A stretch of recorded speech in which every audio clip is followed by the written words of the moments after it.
Cocaine കേസിൽ നടൻ ഷൈൻ ടോം ചാക്കോയ്ക്ക് ആശ്വാസം. ഷൈൻ അടക്കമുള്ള പ്രതികളെ എറണാകുളം അഡീഷണൽ സെഷൻസ് കോടതി വെറുതെ വിട്ടു. എസ് രാഗിൻ വിവരങ്ങളുമായിട്ട്. രാഗിൻ, എന്തൊക്കെയാണ് കോടതി വെറുതെ വിട്ടുകൊണ്ടുള്ള കാര്യങ്ങളിൽ പറഞ്ഞത്? ആർക്കൊക്കെയാണ് ആശ്വാസകരമായ ഈ തീരുമാനം?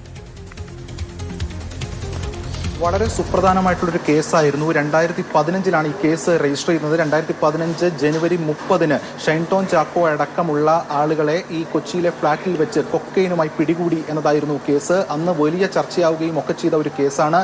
അതിൽ ഷൈനൊപ്പം ഉണ്ടായിരുന്നത് മറ്റു മോഡലുകളായിരുന്നു. രേഷ്മ രംഗസ്വാമി, അതോടൊപ്പം തന്നെ ബ്ലസ്സി സിൽവസ്റ്റർ, കൂടാതെ ടിൻസി ബാബു, സ്നേഹ ബാബു തുടങ്ങിയവരൊക്കെയായിരുന്നു ഇതിൽ പ്രതികളായി വന്നിരുന്നത്. അതിൽ 5 പേരുടെ അറസ്റ്റ് ആദ്യം തന്നെ പോലീസ് രേഖപ്പെടുത്തിയിരുന്നു.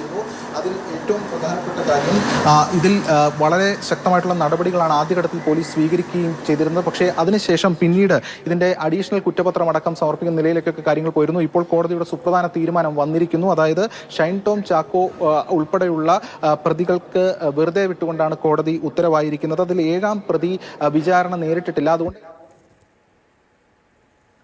മറ്റു പ്രതികളെയൊക്കെ തന്നെ കോടതി വെറുതെ വിട്ടിരിക്കുന്നു. നേരത്തെ വലിയ രീതിയിൽ ചർച്ച ചെയ്യപ്പെട്ട ഒരു കേസ് കൂടിയായിരുന്നു ഇത്. അന്ന് ലഹരി പാർട്ടി നടക്കുന്നു എന്നാണെന്ന് പോലീസ് കണ്ടെത്തിയത്. ലഹരി പാർട്ടി നടക്കുന്നതിന്റെ അടിസ്ഥാനത്തിലായിരുന്നു റെയ്ഡ്. അതിൽ എക്സൈസിന്റെ അടക്കം ചില വിവരങ്ങളും ഇതിന്റെ ഇൻപുട്ടായി വന്നിരുന്നു. അങ്ങനെ പരിശോധന നടത്തി. അങ്ങനെയാണ് ഈ ആളുകളെ പിടികൂടുന്നത്. നടൻ ഷൈൻ ടോം ചാക്കോ അടക്കം. അതിനുശേഷം പിന്നീട് ഹൈക്കോടതി കൊക്കെയിൻ കേസിലാണ് നടൻ ഷൈൻ ടോം ചാക്കോയ്ക്ക് ആശ്വാസകരമായ തീരുമാനം കോടതിയിൽ നിന്ന് വന്നിരിക്കുന്നത്. ഷൈൻ അടക്കമുള്ള പ്രതികളെ എറണാകുളം അഡീഷണൽ സെഷൻസ് കോടതി വെറുതെ വിട്ടിരിക്കുന്നു. രാഗിനാണ് വിവരങ്ങൾ.